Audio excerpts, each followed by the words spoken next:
ما قبل الاخير في شابتر لسه جاي هنكون ختمنا شابتر انت رجعت تاني انت فين ولا حاجه؟ ده انا اتاخرنا من زمن الحكايه. الحاجه الثانيه في طبعا امتحان العملي الاسبوع الجاي ان شاء الله. احنا هنعمل حصه العملي يوم الاحد الساعه 12. طبعا الناس اللي تحت طبعا بس الناس اللي عايزه تمشي ايديها عايزه تراجع خدت الكورس بتاعك؟ حاجه طبعا خدت الكورس بتاعك؟ مواعيدنا الاسبوع الجاي المواعيد هي زي ايه؟ كنت قاعد الساعه 1 ولحد الساعه 10 يعني ده يجي لحد الساعه 10 وبعدها الساعه 12 ان شاء الله. النهارده عنواننا اسمه بلازما كوليسترول. الانسولين هيتشرح بس ده العاده ان هو ما بيخرجش. فان شاء الله العاده دي تستكمل ومش معانا انسولين ان شاء الله. يلا نتكلم مع بعض عن الكوليسترول ميتا. الكوليسترول يا جماعه ده ستيرويد يحتوي على 27 كربون واحنا خدناه السنه اللي فاتت في صوره كيمستري. السنه دي هناخده في صوره اسمها ميتا. واول عنوان المفروض نعرفه عن الكوليسترول ايه السورسز اوف الكوليسترول؟ ايه مصادر الكوليسترول؟ الكوليسترول اللي في جسمي جاي من احد مصدرين يا اما اكسوجينس يا اما اندوجينس. اكسوجينس جاي من الدايت يعني دايتري كلته من بره. اندوجينس يعني صنعته في جسمي. ايه الاكل اللي ممكن اكله ويكون فيه كوليسترول؟ الكلام ده احنا خدناه بالتفصيل في سنه اولى. قلنا والله سيادتك موجود في النيرفس تيشو زي البرين. بناكل برين؟ بناكل برين يا عم زي الفل. كمان موجود في الجونز تستس واوفرز بتتاكل دي يا سلام وطعمها ملوش حل. ايه كمان موجود في الليفر وموجود في الايج يوك صفار البيض وموجود في الشريمز. الشريمز اللي هو الجمبري. وسيادتك اي حاجه ريتش ان الكوليسترول طعمها بيبقى حلو. دايما الكوليسترول يمتاز بانه ليه نايس تيست. فدايما الاكل اللي فيه كوليسترول طعمه حلو. عشان كده الناس اللي بتطبخ بالباتر بالزبده البلدي طعم اكلها احلى شويه. لان الباتر برضه ريتش ان كوليسترول. طب الاندوجينس بقى يعني صنع يا فريده في جسمي. وهنا بقول الجمله الخالده each cell is capable of synthesis its own cholesterol. يعني اي خليه نيوكلييتد، اي خليه عندها نيوكليوس وعندها سيادتك نيوكلير ميمبرين، الخليه دي تقدر تصنع الكوليسترول الخاص بيها. ولما اقدر اصنع الكميه اللي انا عايزها من الكوليسترول يبقى الاحسن اكله ولا ما اكلوش؟ ما اكلوش. لان لما بحتاجه بصنعه في جسمي. فاي كوليسترول خدته من بره لود عليا وزياده عن احتياجي. ان جميع احتياجي من الكوليسترول يتم تصنيعه داخل الجسم. يبقى ده اول عنوان علينا ايه السورسز اوف الكوليسترول. تعالى العنوان الثاني السينثيسيس. ركز معايا بقى. السينثيسيس ازاي نصنع الكوليسترول؟ يقول لك والله الكوليسترول بيتصنع في اول نيوكلييتد سيل. اي خليه عندها نيوكليوس تقدر تصنع الكوليسترول. ده بيتصنع فين؟ سيتوزول اند اندوبلازميك ريتيكولم. سيادتك بيتصنع في مكانين في السيتوزول والاندوبلازميك ريتيكولم. بعض الخطوات بتحصل في السيتوزول وبعض الخطوات بتحصل في الاندوبلازميك ريتيكولم. طب ايه البيلدنج يونت؟ البيلدنج يونت هي الايسيتايل كوين. يعني ببنيه من الايسيتايل كوين. طب ركز معايا بقى عشان احنا خدنا ان الايسيتايل كوين بيبني كذا حاجه في جسمي. اول حاجه يا توا خدنا بيبني فاتي اسيد بس كان عندي شرط فاكر؟ الاسبايل كلها يعني فيه فاتي اسيد وكان ايه؟ كربوهيدرات اوكسيديشن. وخدنا الحصه اللي فاتت بدنا فيه كيتون بادي بس يكون جاي منين؟ فات اوكسيديشن او من فاتي اسيد اوكسيديشن. الاسبايل كوي اللي هبني بيه كوليسترول يقول لك والله ماشي على ناحيتين. يا اما جاي من كربوهيدرات يا اما جاي من فات اوكسيديشن. وبالتالي خلي بالك الكوليسترول كده يديني فيدنج وفاستنج. فيدنج وفاستنج. يعني ممكن ابنيه وانا فيدنج وممكن ابنيه وانا فاستنج. ولكن الكيتون بادي كنت ببنيها بس وانا فاستنج. وكمان الفاتي اسيد ابنيه بس وانا فيدنج. لكن الكوليسترول ده يتبني فيدنج ويتبني فاستنج. خلي بالك الكوليسترول ده يعني ليه اهميه كبيره داخل في السيل ميمبرين. وهنصنع بيه بعد شويه فيتامين دي 3 وستيرويد هرمونز وبايلسول، يعني حاجات كده كده انا محتاجها في الناحيتين، فيدنج وبس. فالبيلدنج يونت هو الاسيتايل كو اي، والاسيتايل كو ده ايذر جاي من كربوهيدرات اوكسيديشن او جاي من فات اوكسيديشن. طب تعالى نشوف ايه الخطوات بتاع تصنيع الكوليسترول والستبس اوف كوليسترول سينثيسيس، غايه في الاهميه. عشان اصنع كوليسترول انا بصنعه من اسيتايل كو اي. ببدأ بكام اسيتايل كو اي؟ 2 اسيتايل كو اي، واحد نايم والتاني قايم. ايوه ده يا باشا اسيتايل كو اي نايم، واللي قصاده اهو اسيتايل كو اي قايم. ونروح مجمع الاثنين مع بعض بخطوه عكس اخر خطوه، اخر سايكل بيتا اوكسيديشن. يا رب يفهمك. فسيادتك اروح جايب انزيم اسمه ثايوليز، يروح مطلع الكواش كمان مره. الكواش تطلع منين؟ سيادتك ادي الاس كو اي، وتاخد اتش من هذه السي اتش 3 وتطلع في صوره كواش. فالسي اتش 3 تبقى مين؟ تبقى سي اتش 2، ويبقى عندي سي او اس كو انزيم اي شبكه في سي اتش 2، وهنا شبكه في سي او سي اتش 3. مين يسمي لي المركب اللي اتكون ده؟ ايوه ده اسمه اسيتو اسيتايل كوين. يبقى بالانزيم اسمه ثايوليز جمعت 2 اسيتايل وعملت اسيتو اسيتايل كوين. اسكت يا دكاتره؟ عيب. ازاي؟ اروح مدخل اسيتايل كو ايه تاني اهو. يا رب يفهموا انا بعمل ايه، يا رب ياخدوا بالهم. واروح مدخل كمان سيادتك ميه. طب دخلت اسيتايل كو ايه تاني، هعمل ايه يا واد يا عبد الكريم؟ اروح مطلع كواش. الكواش ده هيطلع ازاي؟ الاس كو ايه دي تروح واخده الاتش من سي اتش 3، وبالتالي هيبقى مين؟ سي اتش 2 سي او. اروح مشبك السي اتش 2 سي او في المركب اللي فوق ده اهو، سي او اس كو انزيم اي شبكه في سي اتش 2 شبكه في سي او سي اتش 3، واتبقى من الاسيتايل ده الاسيتايل كو ده عباره عن سي اتش 2 سي او. بس اوعى تنسى انت دخلت ايه؟ ميه، وميه يعني اتش و اتش. اروح حاطط الاتش دي على الاو وحاطط الاو اتش على السي او، بقت سي او او اتش. اتكون المركب ده اللي مش عارف اسمه ايه. عشان اعرف اروح عادد كام كربونه؟ 1 2 3 4 5، 5 كربونات و2 كربوكسيل ده جلوتانيك اسيد. بس شابك مع كو ايه يبقى اسمه جلوتارايل كو ايه. الجلوتارايل كو ايه في البيتا كربون في او اتش وفي ميثايل، فاسميه بيتا هيدروكسي ميثايل جلوتارايل كو ايه او المدعو هامك كو ايه. والانزيم اللي صنع هامك كو ايه ده يبقى هامك كو ايه سينثيز ولا سينثيتيز؟ ايوه ده اسمه هامك كو ايه سينثيز. ولغايه دلوقتي انا بالملي بالكربون شبه مين؟ الكيتوجينيسيس. الا ان خطوات الكيتوجينيسيس بتحصل في الميتوكوندريا، لكن الخطوات دي بتحصل في السيتوزول. يبقى بالظبط بالكربون لغايه دلوقتي انا زي الكيتوجينيسيس، بس الكيتوجينيسيس كانت بتحصل في الميتوكوندريا بتاع الليفر مونوليث، ده يا باشا في السيتوزول بتاع اول نيوكلييد اسيد. لو انا همشي كيتوجينيسيس الهامك كوي ده كنت ادخله فين؟ ويديني اسيتو اسيد. لو كنت ايه مكمل كيتوجينيسيس، بس انا يا باشا بصنع الكوليسترول. فالهامك كوي ده مصيره ايه؟ قال لك الهامك كوي ده مصيره انزيم اسمه هامك كو اي ريدكتيز. اسمه ايه؟ هامك كو اي ريدكتيز. هيعمل ايه الهامك كو اي ريدكتيز؟ كل لعبه على الكربونات رقم 1 بنت اللذينه.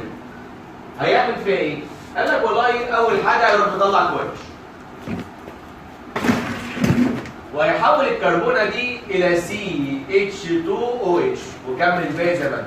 ادي سي اتش 2 ادي سي او اتش سي اتش 3 وادي سي اتش 2 وادي سي او او اتش، والمركب ده يسمى ميفالونيت. يعني الهامك كو اي ريدكتيز كل اللي يعمله هيحول السي او اس كو اي لسي اتش 2 اتش. انا عايز واحد بيفهم عشان الكربونه دي تبقى سي اتش 2 او اتش انا عايز كام اتش؟ 3 4 2 كام اتش؟ طبعا 4 طبعا 4 يا غواني. ليه 4؟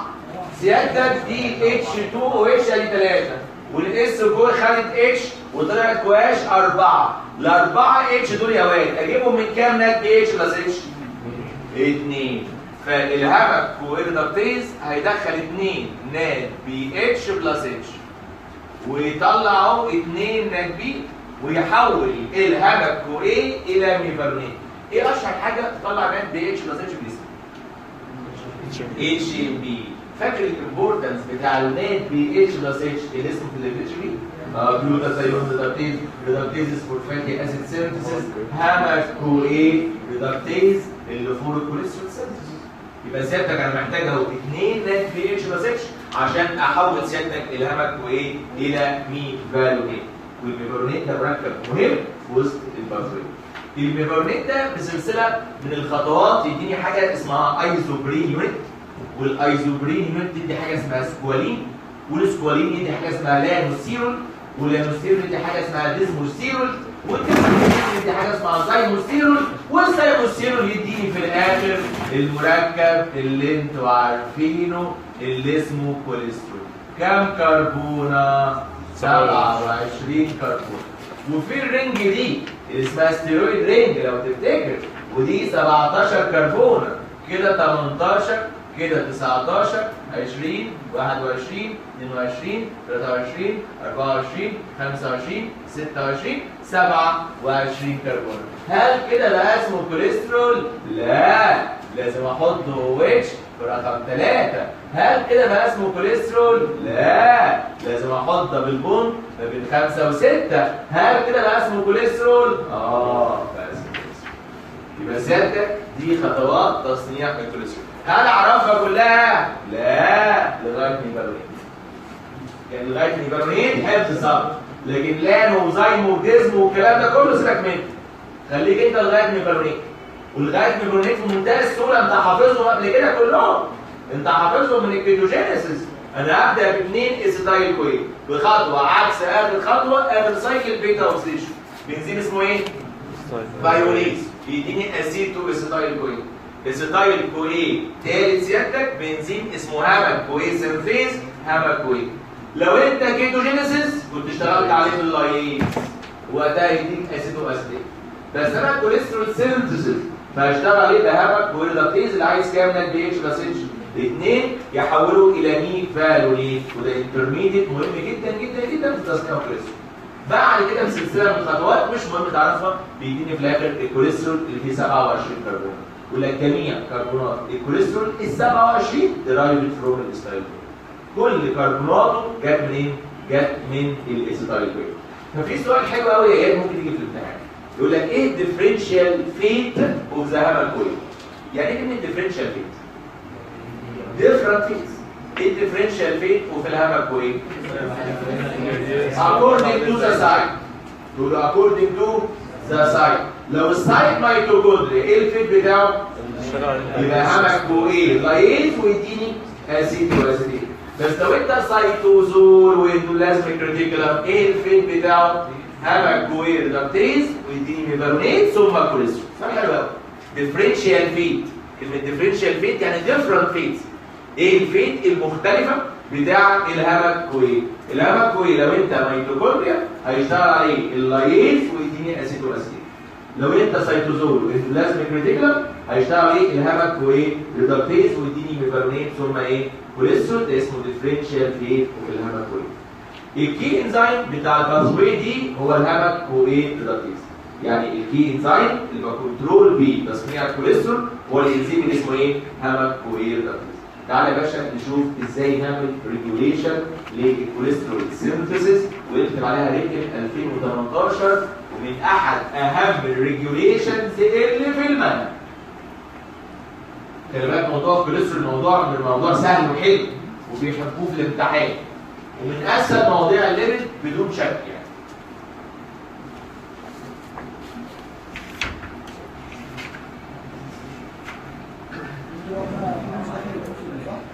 ان شاء الله مش داخل يا واد. لا مش داخل. ما خلصوا امبارح الليبيد، خلصوه في المدرسه. هيبداوا المفروض النهارده لو في محاضره، مفيش محاضره النهارده صح؟ لا خلصوا امبارح الليبيد لسه بنعمل ليبيد خالص، ولسه الكيك هيخلصوه النهارده ان شاء الله. في الكوم بس انت مش متابع انت عارف ان شاء الله. ريجوليشن اوف الكوليسترول سينثيز. بعمل ريجوليشن بالكي انزيم اللي اسمه هامج تو اي ريدكتيز. والهامج تو ريدكتيز is present in two forms. دي فوسفوريليتد وكمان فوسفوريليتد. مين يا ترى؟ مين يجاوبني يا ترى؟ مين يجاوبني؟ جاوبني يا واد. مين اكل؟ فوسفوريليتد في عينك يا بايظ يا باشا يا حقيق يا واد. كوليسترول سينثيسيس يا واد. اي انزيم بيبني الاكتوفورم. انا لساني ده من الكلمه دي والمصري. اي انزيم بيبني الاكتوفورم دي فوسفوريليتد، واي انزيم بيكسر الاكتوفورم فوسفوريليتد. ما عدا الجلوكوز احنا بقالنا قرن مخلصين الجلوكوز خلاص. يبقى انا مكملها معايا اللي بيبني دي فوسفوريليتد واللي بيكسر فوسفوريليتد.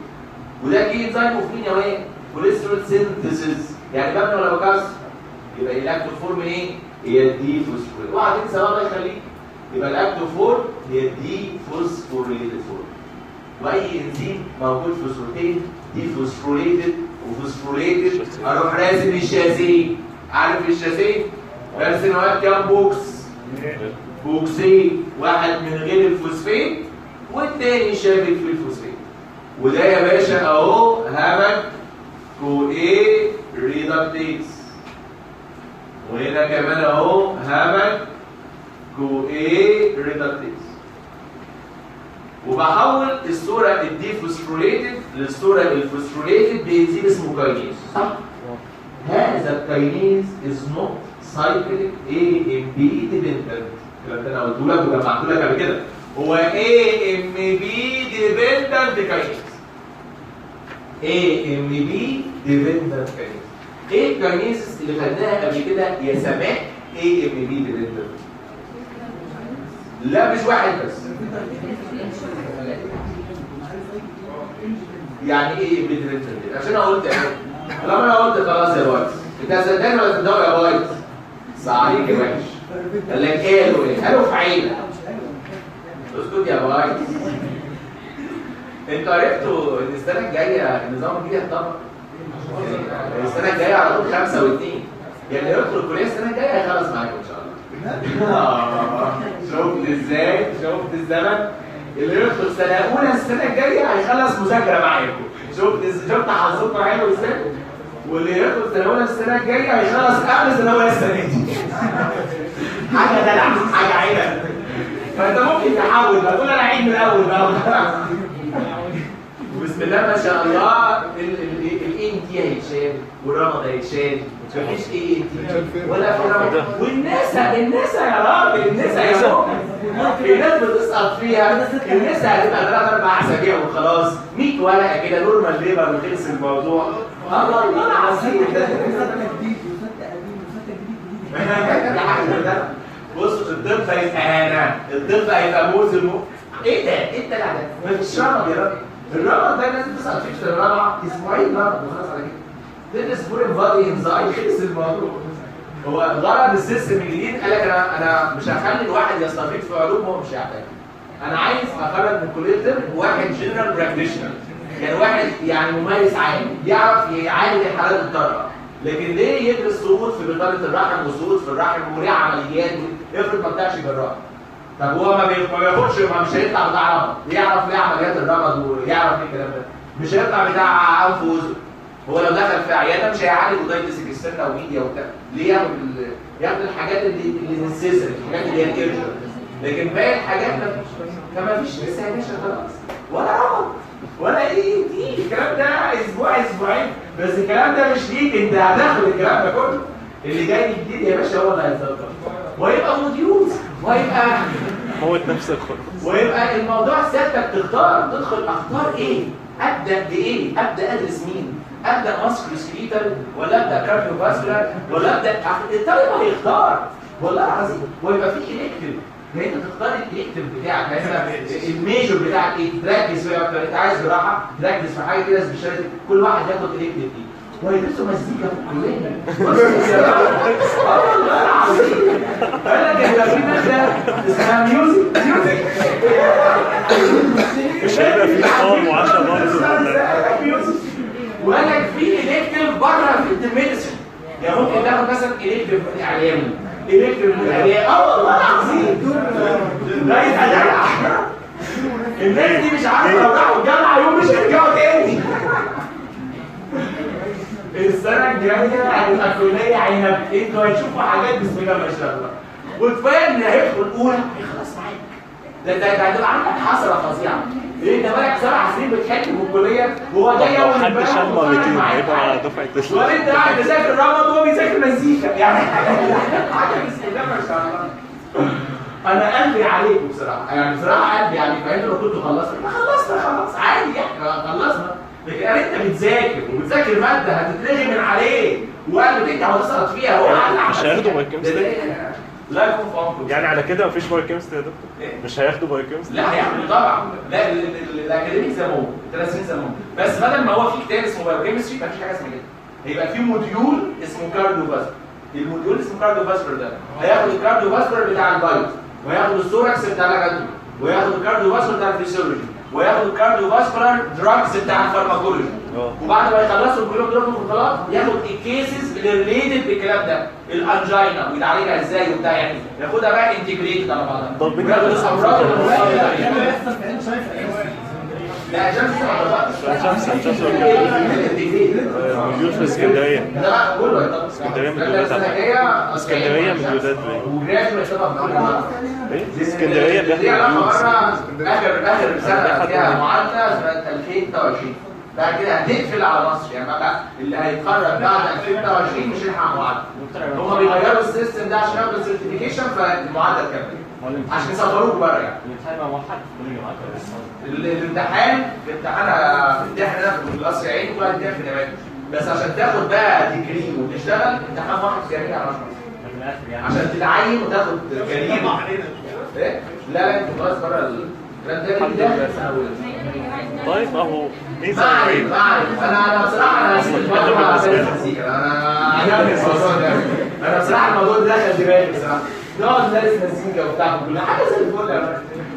هم مش عارفين ان طالب الطب ده نسي الكلام ده من زمان. ما عليك. فالمهم في 3 كاينيزز في البايوكيمستري الله يرحمها بقى خلاص مش هنجيب بايوكيمستري. انا مش انا بقول بصراحه يا زلمه مش كتب. والله ما في كتب. ايوه مفيش كتب. يقول لك هم هيديك ريفرنس يقول لك انت ارجع للتكست بوك ده واقرا منه. ارجع مش هتاخد الباوربوينت بتاع الدكتور اللي شرح عليها وده هتبقى تايتلز وانت قال هتسيرش على التايتل دي مع نفسك وتجيب تكست بوك وقال تقرا منه. قال يعني في الاخر والله هيطلع الطب هيبقى هنا يلا فالمهم يا باشا 3 AMP ديبندنت كاينيزز بتاع الباروفيت دايجينيز وبتاع الاسيتايل كوي كاربوكسيليز اللي هو الفاتي اسيد سينثيز وده الثالث هاماكوليدوز. حلو تعالى بقى نتكلم على الريجوليشن. عشان نتكلم على الريجوليشن كالمعتاد وزي ما انا متعود هقول حاجتين اللوستيك وهرمون. تعالى اللوستيك يقول لك والله الكلام ده سيادتك انا الكاينيز بتاعي AMP ديبندنت. لو انا فيري لو انرجي ليفل وعندي AMP كتير مش AMP ده ياكتيفيت AMP ديبندنت كاينيز هيحصل فوسفوريليشن اللي هامك كويدوكيز وبالتالي يبقى ايه؟ انكتيف وده منطقي عشان وجود AMP دليل ان انا فيري لو انرجي ليفل. ده طالما انا فيري لو انرجي ليفل يبقى هبني ازاي؟ مش عارف اعمل. وزي ما قلت لك ان الميتابوليك سنسور اوف انرجي في جسمي هو AMP. قلت لك وجود AMP يوقف جميع الانابوليك باثويز وعلى العكس يعمل اكتيفيشن لمين؟ للكاتابوليك باثويز. عشان كده الانزيمات سيادتك اللي فيها اناملز ربنا خلق الفوسفوريليشن بتاعها اي ام بي ديبندنت. الستايل كوكاربوكسيليز الفوسفوريليشن بتاعه اي ام بي ديبندنت. فلو في اي ام بي انا مش هبني فاتي اسيد ولا برضه هبني ايه؟ ولا هبني كوليسترول. ايه كمان؟ يقول لك لو عندي هاي ليفل اوف كوليسترول او البايل اسيد، وخلي بالك البايل اسيد والبايل سولت بتصنع من الكوليسترول، وكمان الميفالونين، ده كله يعمل فيدباك انهبيشن ويوقف الهامك كولاتيز. الكوليسترول سواء صنعته او جه من بره، انا عندي كتير اصنع تاني ايه؟ فده فيدباك انهبيشن. البايل اسيد دي برودكت جاي من الكوليسترول برضه فيدباك انهبيشن. والميفالونين ده مركب في وسط الباثوي يعتبر برودكت فبرضه فيدباك انهبيشن. يبقى الكوليسترول والبايل اسيد والميفالونين كل ده يعمل حاجه اسمها ايه؟ فيدباك انهبيشن. في كمان حاجه مهمه قوي لازم تعرفها. يقول لك يا باشا اي انزيم اتفقنا بيتصنع من جين موجود عندنا. فالهامك كويريدكتيز ليه جين اهو موجود على الدي ان اي، الجين ده بيطلع الام ار ان اي، والام ار ان اي يحصل له ترانزليشن فيديني الانزيم اللي اسمه هامك كويريدكتيز. يقول لك في منطقه قبل الجين اسمها هرمون ريسبونس سيل، صح؟ بيشبك فيها الهرمون وبيعمل اكشن.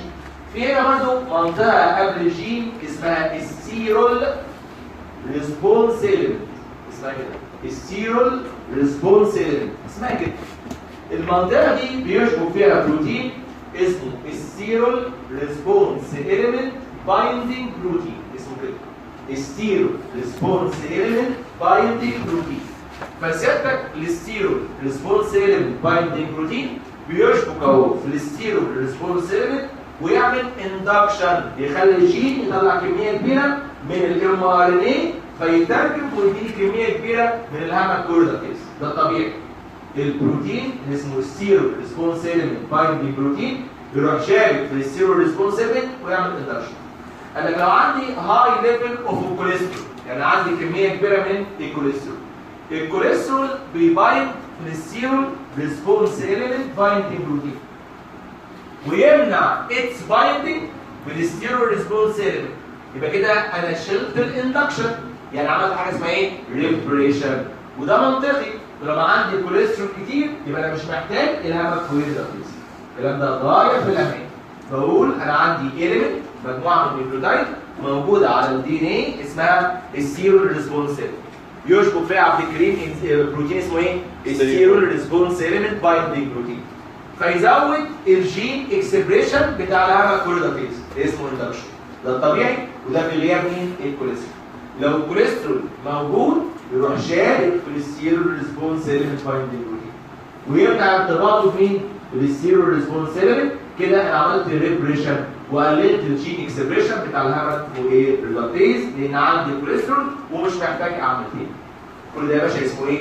الوستيرول. نقول تاني يلا. الاي ام بي وجوده معناه انا فيري لو انرجي ليفل، وبالتالي الاي ام بي اكتيفيت الاي ام بي كاينيز بيعمل فوسفوريليشن الانزيم بتاع الجهاز. هاي كوليسترول، هاي ميفالونين، هاي بايل اسيد، كل ده فيدباك انهبيشن. الكوليسترول لو عالي كمان بيعمل ريبريشن لهامك كويريدكتيز. ازاي؟ بيبايند مع الستيرول ريسبونس ايلمنت بايندينج بروتين ويمنع ارتباطه بالستيرول ريسبونس ايلمنت. كل ده اسمه اللوستيريك. طب تعالى هرمون. يقول لك والله الهرمون الموضوع سهل قوي. يقول لك الانسولين بيعمل اندكشن للهامك كويريدكتيز. اندكشن هيزود الاماونت مش الاكتيفيتي. والانتي انسولين بتعمل ريبريشن للهامك كويريدكتيز. وريبريشن يعني اقلل كوانتيتي، اقلل الاماونت. يبقى الموضوع موضوع اندكشن وريبريشن. يقول لك والله ممكن في انزيم اسمه بروتين فوسفاتيز. البروتين فوسفاتيز ده بيحول الانزيم من الصوره الفوسفوريليتد للصوره ايه؟ الديفوسفوريليتد. كمان الانسولين بيعمل له اكتيفيشن. الانسولين بيعمل اكتيفيشن للبروتين فوسفاتيز.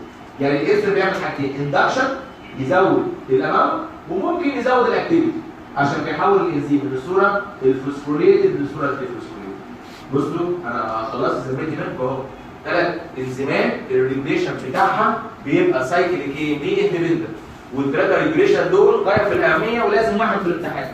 ريجوليشن وفي البي دي اتش، وريجوليشن وفي الاي سي سي، وريجوليشن وفي الهامك كوردكتيز. وانت بتشوف ان الريجوليشن فيها كلام حلو، فيها كلام يتقال، فيها كلام مش اي حد يقوله يعني. يبقى سيادتك هبدا اقول هامك كوردكتيز موجود في صورتين، دي فوسفوريليتد وفوسفوريليتد، ومن الاكتف دي فوسفوريليتد. تعرفتك لو قلت فيها ايه؟ وسيادتك الفوسفوريليشن باي ام بي كاينيز، وممكن عكس البروتين فوسفوريليز.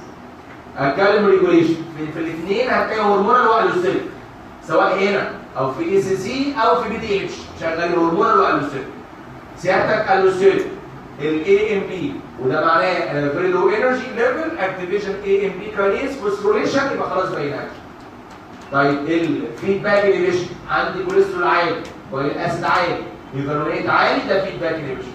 كمان يا سعاده الباشا وجود الكوليسترول يعمل ريبريشن للجين اللي اسمه هامك كوردكتيف جين. ازاي؟ قال لك عشان في اليمنت اسمه السيرو ريسبونس اليمنت يشبك فيه بروتين اسمه السيرو ريسبونس اليمنت بايندينج بروتين. وجود الكوليسترول بكميه كبيره يبايند للسيرو ريسبونس اليمنت بايندينج بروتين ويمنع ارتباطه بالسيرو ريسبونس اليمنت. يبقى كده سيادتك عملت ايه؟ عملت ريبريشن. حلو الكلام. طيب هرمونال الانسولين بيعمل اندكشن، انتي انسولين تعمل ريبريشن، ده على مستوى الاندكشن ريبريشن. كمان سيادتك الانسولين بيأكتيفيت البروتين فوسفاتيز وبالتالي يزود الاكتيفيتي. عندي بقى ان دي مهمه بقى. في مجموعه من الادويه تسمى ستاتينز. الستاتينز دي ادويه بتقلل الكوليسترول، بسميها هايبو كوليستروليميك دراج، بتعالج زياده الكوليسترول. الستاتينز دي بتعمل ايه؟ كومبيتيتيف انهبيتور للهامك كوردكتيز. اكتب عليها مهمه جدا وتحبوها جدا. يقول لك اكسبلين واي ستاتينز يوز ان هايبر كوليستروليميك. ليه الستاتين بتعالج الهايبر كوليستروليميك؟ عشان هي كومبيتيتيف انهبيتور للهامك كوردكتيز. اي حد عنده زياده في الكوليسترول الدكتور بيكتب له دواء عباره عن ستاتين. ليه؟ كومبيتيتيف انهبيتور للهامك كوردكتيز وبالتالي بتقلل تصنيع الكوليسترول. على فكره الستاتين بتتكتب مع الريجوليشن، يعني لما تكتب الريجوليشن تقول يا باشا في ملحوظه اهو في ادويه كمان اسمها ستاتين بتوقف الهامك كوردكتيز، بس ده مش من جسمي بقى، ده من بره، ده دواء. حلو الكلام. يبقى كده يا باشا اتكلمنا عن موضوع مهم جدا جدا جدا اسمه ريجوليشن اوف الكوليسترول. طب تعالى سؤال قديم حديث متجدد. ايه الامبورتنس اوف الكوليسترول في جسمي؟ السؤال ده خدناه في سنه اولى وكان ريتن وبيجي في الامتحان، وسبحان الله في ثانيه برضه ريتن.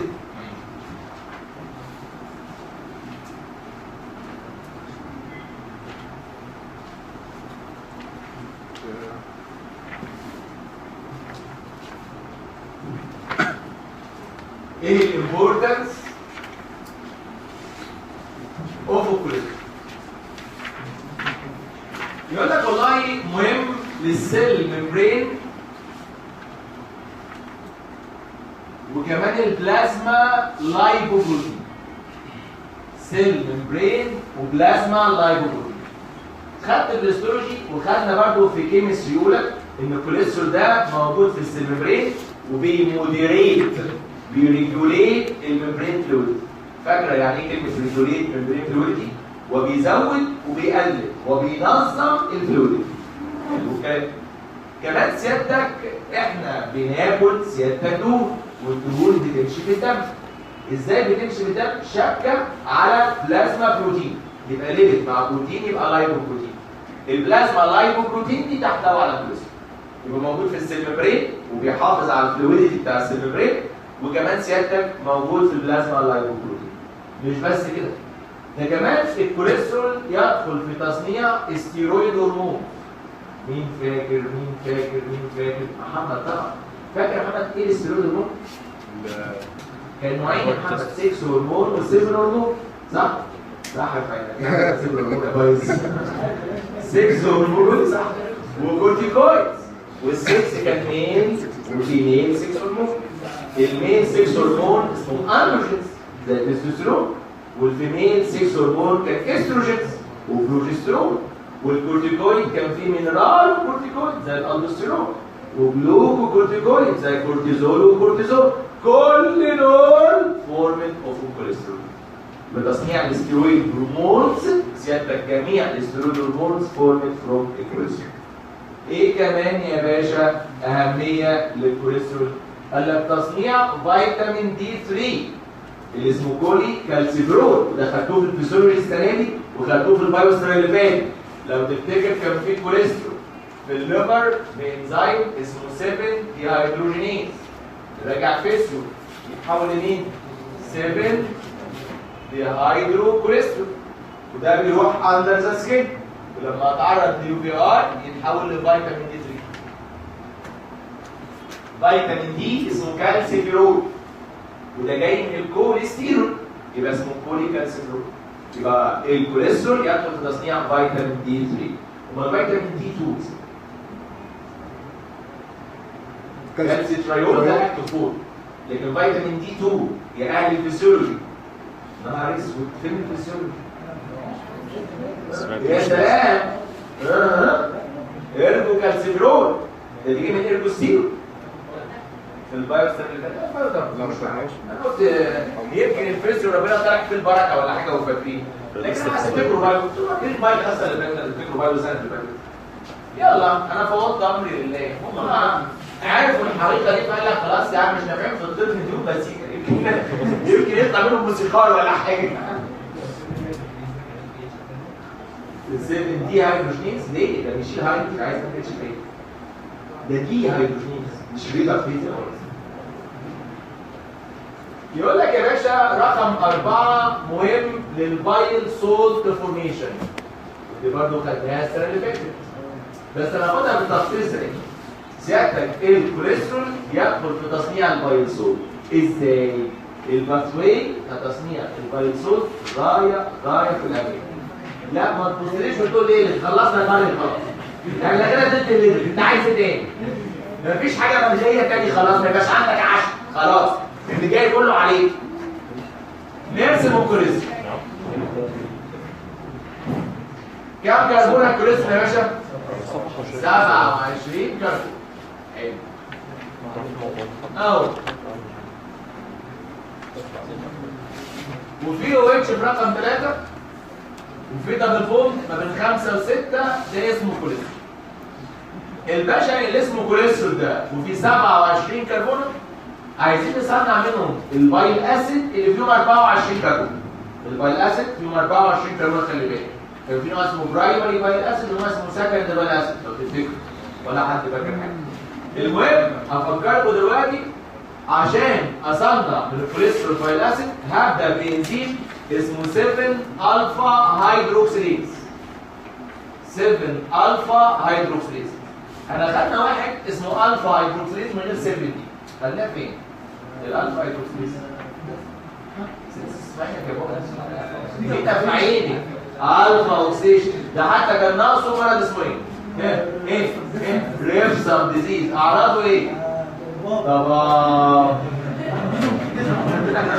هي ضباب حلو. حد فاكر ضباب؟ انتوا بقى السنه بالنسبه لكم بقت ضباب كلها. بسم الله ما شاء الله. الليمت يا جماعه هتظلم معاك والله العظيم. ضميرك مش بيأنبك. زميلك مش بيأنبك. هو يومين وفوا ما بيصحاش بالليل كده ويعذبك ويقول حرام عليك اللي بتعمله في الليمت. انت ضميرك مات من زمان. انت خلاص ما بقاش في ضمير اصلا. ما عنديش امل اصلا. يقول لك الهيدروكسيليز ده هيضيف او اتش ولا او؟ لا او. ما انا قلت لك قبل كده الهيدروكسيليز مونو اوكسجينيز. الهيدروكسيليز بيضيف او على اوريدي بريزنت اتش. بجيب الاو منين؟ الطريقه اللي خدناها قبل كده، دخل نات بي اتش بلس اتش و 2 وطلع نات بي وميه. فاكر الكلام اللي انا خدته فين؟ فاكر خدته فين؟ الدلتا 9 دي سابريز. لا مفيش حاجه كده اصلا. اللي كان شغال هيدروكسيليز ودي هيدراتيز انساتوريتد فاتي اسيد. انا غلطان. الامل الاخير المراجعه بتاعتنا ده اخر حصن منيع ليس ده الامل مفيش امل غير كده. السيفن هيدروكسيليز هيحط له ويتش برقم 7. ده الشكل هنا كده. ركز يا بايظ. اهو يا باشا هنحط OH في رقم 7. وعشان حطيت OH في رقم 7 ده اسميه 7 هيدروكسي كوليسترول. انه عباره عن كوليسترول بس عنده OH في رقم 7. وال 7 الفا هيدروكسيليز ده كي انزيم بتاع البايل اسيد سينثيسيس. لازم تعرف هي فاشله انه محتاج فيتامين سي. وعلى فكره معظم الهيدروكسيليز عايزين فيتامين سي. لازم تعرفي كمان هي فاشله انه اكتيفيتد باي الثايرويد هرمون. يعني الثايرويد هرمون يعمل له اكتيفيشن وانهبيتد باي البايل سولت. فالبايل سولت تعمل له كمان انهبيشن عشان دي سياده فيدباك انهبيشن. يبقى الثايرويد هرمون وبرده زياده الكوليسترول لو في كوليسترول كتير برده يعمل له اكتيفيشن وسيادتك البايل سولت والبايل اسيد ودي اند برودكت تعمل له فيدباك انهبيشن. الكلام ده مش مكتوب صراحه عندك في الكتاب، الكلام ده مكتوب على الرسمه فانت ما بتهتمش ايه. فلما بتيجي في الامتحان بتقعد تعيط. مكتوبه بقى كده مش جايه ريجوليشن كده مش مكتوبه حلو يعني. فانت ظبطها كده هايلايت كده وبتاع. ايه الريجوليشن بتاع البايل سولت سينثيسيس؟ تقول له هي بتريكواير او الكي انزيم الاول 7 الفا هيدروكسيليز وبيريكواير فيتامين سي اكتيفيتد باي الكوليسترول والثايرويد هرمون وانهبيتد باي البايل سولت. عشان كده في علاقه عكسيه ما بين الثايرويد هرمون والكوليسترول. بمعنى يا يوسف لو في ثايرويد هرمون كتير يبقى الكوليسترول ده يتحول لبايل سولت ولا لا؟ فالكوليسترول يقل فيحصل هايبو كوليستروليزم. لكن لو واحد عنده هايبو ثايروديزم والثايرويد هرمون قليل هل هيقدر يحول الكوليسترول لبايل سولت؟ يبقى الكوليسترول ايه؟ يزيد. العلاقه عكسيه ما بين الكوليسترول والثايرويد هرمون. فيقول لك هايبر ثايروديزم يعمل هايبو كوليستروليزم وهايبو ثايروديزم يعمل هايبر كوليستروليزم. لان العلاقه عكسيه ما بين الثايرويد هرمون وبين الكوليسترول. كونت اهو 7 هيدروكسي كوليسترول اللي فيه 27 والبايل اسيد فيه كام كربونه؟ 24. فاعمل حاجه اسمها اوكسيديتيف كليفج اوف السايد تشين. كلمه كليفج يعني هقطع اخر 3 كربونات بالكوليسترول واخر 3 كربونات دول يطلعوا في صوره اسمها بروبيونيت. ولما يطلعوا في صوره اسمها بروبيونيت هيبقى عندي سيادتك الاستيرويد اللي فيه 24 ده وفيه OH في رقم 3 وOH في رقم 7 ده اسميه كينو دي اوكسي كوليك اسيد. اسمه كده كينو دي اوكسي كوليك اسيد وده اول بايل اسيد يتصنع في 2 OH في رقم 3 وفي رقم 7. يبقى ال7 هيدروكسي كوليسترول اللي فيه سيادتك 27 كربون شلت منه 3 كربونات عملت حاجه اسمها اوكسيديتيف كليفج. لما شلت 3 من 27 يبقى عنده واحد فيه 24 وعنده بس 2 OH في 3 وفي 7 ده اسمه كينو دي اوكسي كوليك اسيد. هل البروبيونات دي اقدر احولها لجلوكوز؟ ما البروبيونات ده بتبروب لونه هيكون ايه؟ وده ينفع يدي ايه؟ جلوكوز. اللي يجيب الكلام ده يبقى مش طالب عادي طالب مختلف. يعني يقول له ايه في الليبيد ينفع يدي جلوكوز؟ يقول له يا دكتور الكالسيوم. الاول تشين فاتي اسيد اخر 3 كربونات ده الدفعه كلها طبعا. واحد مفتري سنه يقول يا دكتور برانش تشين فاتي اسيد اول سايكل بيتا بعد الالفا اوكسيديشن. واحد مفتري بالزياده واحد ربنا اداله مفتري من واسع يقول له يا دكتور البروبيونات اللي جايه من الكوليسترول وانا بحوله لبايل اسيد. يا لهوي يا لهوي يا لهوي ايه الكلام ده؟ ايه الافتراء ده؟ ده مش طالب عادي ده طالب ربنا اداله افتراء من واسع ما بيسيبش ده ما بيسيبش حاجه. قال لك البروبيونات دي ما بيسيبهاش يحولها جلوكوز برضه. فبيقول ده في الامتحان طبعا يبقى هي حاجه كده حاجه خياليه يعني حاجه جايه من ايليان جاي من عالم تاني اصلا. بس انت ما تتبرعش وتقول كده. الزعل اللي بيمتحنك مش عارف الكلام ده. والله العظيم انت ما تتبرعش وتقول. لما يقول لك ايه في الفات فيه جلوكوز؟ يا باشا جليسرول واودي تشين فاتي اسيد في اخر 3 كربون. لما يقول لك ايه كمان؟ افرد عضلاتك. لكن انت ما تفردش عضلاتك من نفسك. مفيش عضلات خالص. فالبروبيونات دي يا باشا ممكن تدي جلوكوز. طيب انا عملت كينو ديوكسيكوليك اسيد، يروح جاي انزيم اسمه 12 الفا هيدروكسيليز يحط عليه او اتش في رقم 12 فيديني واحد اسمه كوليك اسيد. بكتيريا في سيستم اوف انزيم اسمها البكتيريا ده فيه في 3 وفي 7 وفي 12 والاثنين دول عشان يصنعوا في الليفر اسمهم برايمري باين اسيد. يبقى الكينو ديوكسيكوليك والكوليك دول اسمهم برايمري باين اسيد. ليه اسمهم برايمري؟ عشان حاجتين يصنعوا في الليفر وعندهم او اتش في رقم 7. فلازم البرايمري يبقى عندهم او اتش في رقم 7. حلو الكلام. مين اول واحد يصنع؟ الاول كينو ديوكسيكوليك ده اول واحد يصنع اللي فيه 3 و7 ب 12 هيدروكسيليز بقى عندي الكوليك اللي فيه 3 و7 و 12. سيادتك دول بينزلوا ويتخزنوا في الجول بلاك. لما سيادتك تاكل فاتي مين يحصل لها كونتراكشن فالبايل ينزل في الانتستين. لما ينزلوا في الانتستين يلاقوا الانتستينال بكتيريا والانتستينال بكتيريا عندها انزيم اسمه 7 الفا دي هيدروكسيليز بعكس اهو 7 الفا دي هيدروكسيليز وده من اسمه بيشيل او اتش من رقم 7 فيشيل سيادتك من رقم 7 من الكوليك اسيد اللي فيه في 3 وفي 7 وفي 12 يبقى عندي واحد فيه في 3 وفي 12 بس يبقى اسمه دي اوكسيكوليك ويشيل او اتش من رقم 7 من الكينو دي اوكسيكوليك اللي فيه في 3 وفي 7 يبقى عندي في 3 بس وده يبقى اسمه لايزوكوليك. والاثنين دول اللي هما الدي اوكسيكوليك واللايزوكوليك اسيد اسمهم سكندري بايل اسيد. ليه اسمهم سكندري؟ عشان فورمت في الانتستين من الاكشن وفي الانتستينال بكتيريا على البرايمري وكمان عشان ما عندهمش او اتش رقم 7 يبقى لازم السكندري يتكونوا في الانتستين ولازم ما يبقاش عندهم او اتش في رقم ايه؟ في رقم 7. على فكره الكلام ده احنا قلناه في الميني ثانوي هو بالظبط بس انا زودت بس حته السينثيسيس لكن مين برايمري ومين سكندري وليه برايمري وليه سكندري ده كلام ثانوي بالظبط. ما تنساش عشان تمسكيو اول بايل اسيد يتصنع هو الكينو ديوكسيكوليك بال 12 هيدروكسيليز بقى الكل نزلوا الانتستين بال7 الفا دي هيدروكسيليز اداني سكندري اللي هم الديوكسيكوليك واللايزوكوليك.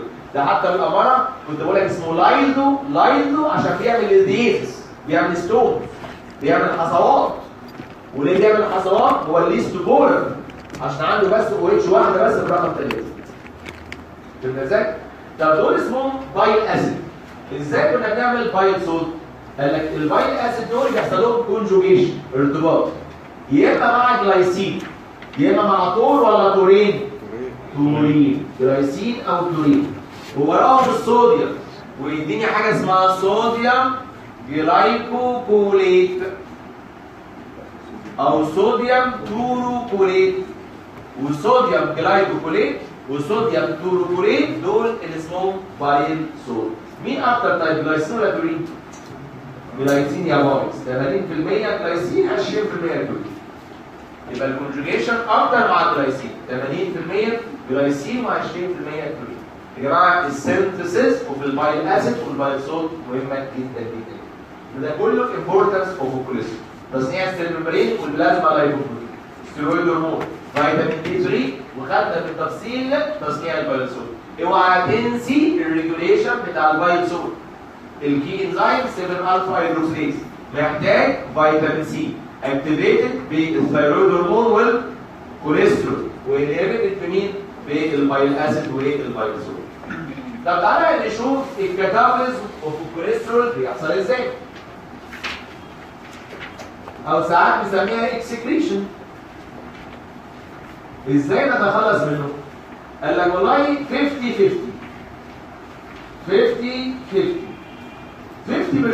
في صوره اسمها بايل صوت 50% في صوره اسمها ايه؟ بايل صوت.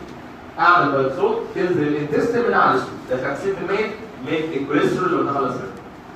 طب ال 50% الثانيه بعمل له ريدكشن بالبكتيريا اوكسيديز ريدكشن بضيف سيادتك اتش 2 واشيل دبل بوند اللي بين 5 و6 ويتحول لمركب اسمه كوبروستانول. اسمه ايه؟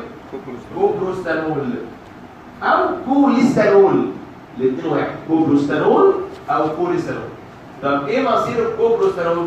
مش هما يا فريده كوبرو خلاص كوبرو بما انهم كوبرو هينزلوا في السلوك خلاص يبقى الكوبروستانول هينزل في السوق، يبقى اكسكريشن 50 و50 50 بيترود بايوسول تنزل في السوق، ال 50 الثانيه ريدكشن بالبكتيريا يبقى اسمه كوبروستانول او كوليسترول. الاثنين دول اسمهم نيوترال ستيرويدز. يا بنتي ركزي على احلى نيوترال ستيرويدز. انت فاكر القشه؟ عامل باقي القشه باين والله فكرنا في الامتحان. لا حلو هو قلبش كده هو بتاع انت فاكر الالف لغايه دلوقتي؟ ايام والله افصل سد يا دكتور. ايه؟ افصل سد. افصل ست لا يا راجل فاكر بطلي والله في ناس ساعات دلوقتي لسه فاكره الكلام ده، هي مش فاكره ايه البايوكيمستري اصلا، بس فاكره الكام كلمه دول اللي احنا عليهم. ما انت لو ذاكر بقى ذاكر المنهج كله كده، يعني ذاكر الطب كله بالنيمونكس، يعني لو انت عملت نيمونيك كده حلوه كل المواد هتمشي زي الفل. حلو كده. طب انا وضع النيمونيك عارف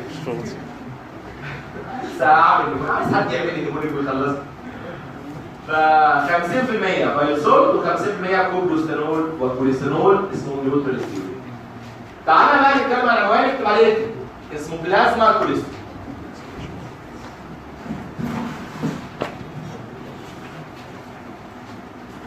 الفيلم الثاني عندنا نيمونيك حلو قوي بصراحه، يعني اكتر فيلم فيه نيمونيك وتشغيل دماغ وبتاع سنه ثانيه.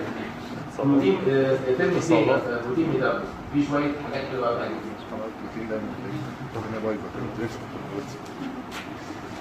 يلا يا باشا نشوف البلازما كوليسترول. اولا لازم تعرف البلازما كوليسترول فورمد ان ذا ليفر. لو قلنا كل النيوكلييتد سيل تعرف تصنع ايه؟ كوليسترول. بس البلازما كوليسترول بالاخص فورمد في الليفر. البلازما كوليسترول ماشي في الدم بتصنع فيه في الليفر. لكن اي خليه ثانيه بتصنع ايه؟ اتس اون كوليسترول. النورمال ليفل كام؟ من 120 ل 200 مللي جرام بير ديسيليتر.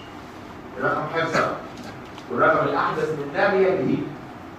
100 مللي. بس يعني زي ما لسه ماشي عرفنا شويه 120 ل 200 مللي جرام بير ديسيليتر.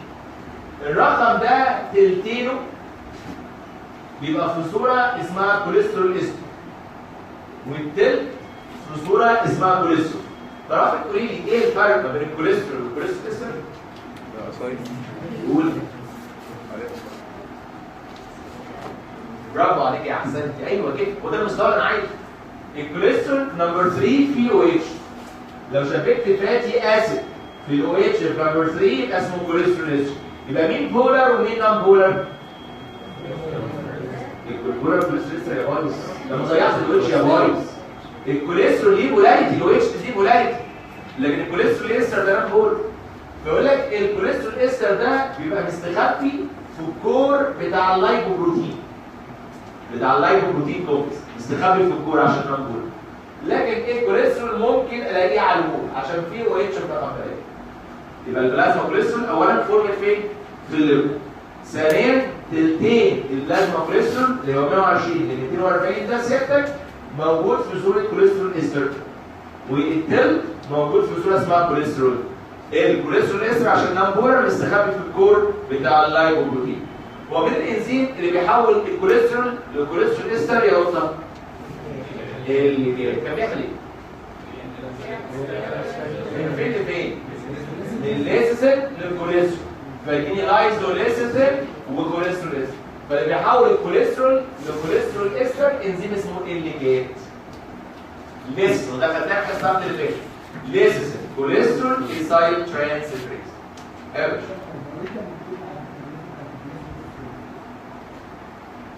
ما عشان خاطر كسر لسه.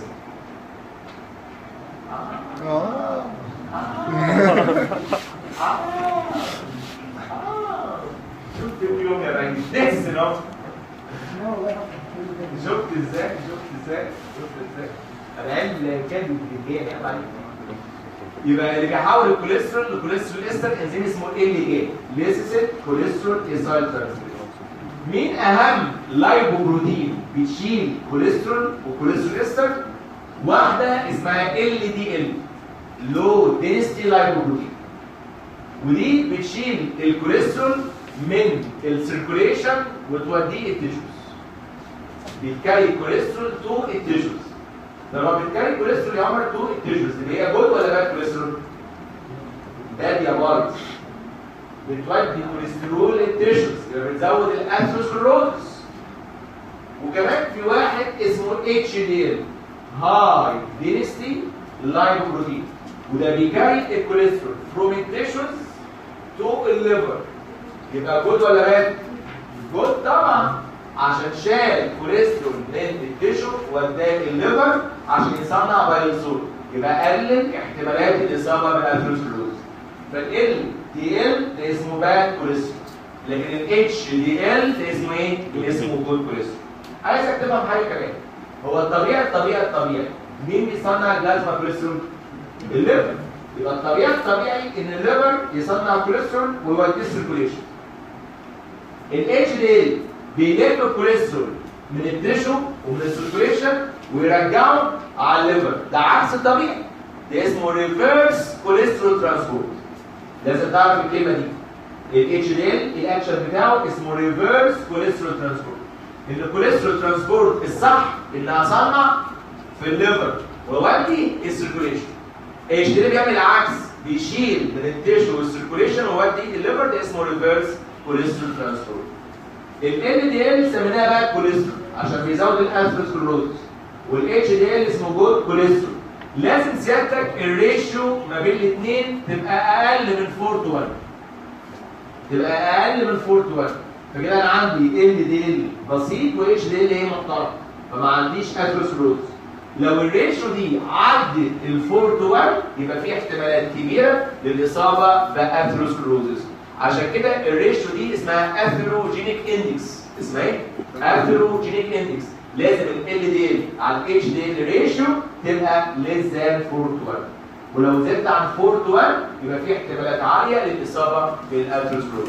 بنتكلم يا واد يا بايظ يا فشل على موضوع ريت اسمه بلازما كوليسترول. بيتصنع فين؟ في الليفر. النورمال رينج اللي 200 ملي جرام بير ديستريت. 2/3 في صوره اسمها كوليسترول استر، 1/3 في صوره اسمها كوليسترول. مين حول الكوليسترول لكوليسترول استر؟ الليبيد.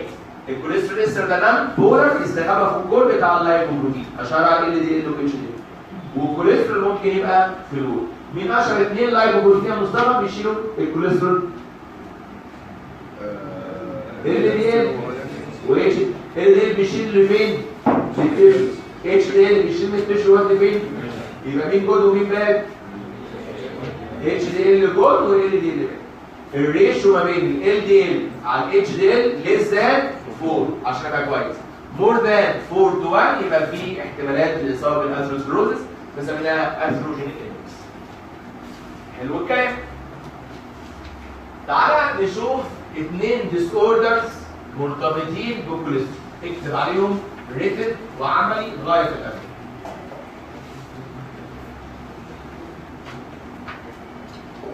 سيادتك ايه الديس اوردرز اللي ممكن ترتبط بالكوليسترول؟ حد بيفهم يقول لي حاجه من الاثنين يا دكتور. يا اما الكوليسترول يزيد وده اسميه هايبر كوليسترولينيا، يا اما الكوليسترول يقل وده اسميه هايبو كوليسترولينيا. في حد عنده اقتراحات اخرى؟ ما يا اما الكوليسترول زاد وده اسميه هايبر كوليسترولينيا، يا اما الكوليسترول قل وده اسميه هايبو كوليسترولينيا. والاثنين دول يا جماعه ريتن وام سي كيو وكمان براكتيكال. فلو قلت لك الترم الثاني انت تقعد تقيس حاجات في الدم، تقيس كوليسترول وجلوكوز وبتاع، ويبدا يسالك كيسز، يسالك ريتن وستيشن وموف والدنيا حلوه في الترم الثاني، فممكن يسالك على الحاجات دي. طيب لو عايز اديفاين الهايبر كوليسترولينيا هقول زياده الكوليسترول عن الهاي نورمال. كام الهاي نورمال؟ 200. هو كان الرقم القديم للكوليسترول 120 ل 240 ده القديم، وابتدى غيروا 120 ل 200 بس نزل غيروا هنا فكانت مور ذان 240. معلش اعذر كده خليها مور ذان 200. وغيروا فوق بس نزل غيروا في الجدول. يا اخي نسي ايه المشكله يعني؟ بني ادم وبينسى، حصل ايه يعني؟ خربت الدنيا نغيره احنا. يبقى لو زاد الكوليسترول عن الهاي نورمال اللي هو 200 مللي جرام في الديسليتر ابدا اقول ان في هايبر كوليسترول. القصه بقى ايه الكوزس وفي الهايبر كوليستروليميا؟ ايه الكوزس؟ عايز حد فاهم عربي شويه لان انت ما بتفهمش عربي، خلينا في العربي. هو الكوليسترول ده ليبيد ولا كربوهيدرات ولا بروتين؟ وليبيد بالعربي يعني ايه؟ دهون. مفردها ايه؟ دهن. ايوه دهن، مفردها دهن. فهي يا باشا بحروف كلمه دهن 3 دي و2 او و2 اتش وان يبقى دهن ولا مش دهن؟ دهن.